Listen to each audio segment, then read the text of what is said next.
Hello YouTube, this is King Wiz. Lately I've been having a lot of controller problems. I'm not really sure how to fix it, honestly. So, I want to know if anybody knows how, and if anyone does, can you please comment and tell me? This is the problem I'm having with it, it'll just, you hit the power button and it just blinks twice and stops.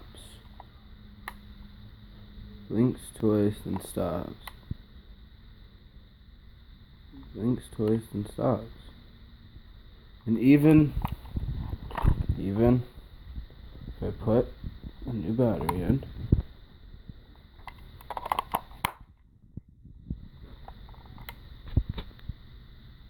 it does the same thing. So I'm gonna have to go to the store and buy a new controller. Get yes, Xbox One. See that? If anybody knows how to fix this, please comment. Please comment and let me know. Thank you.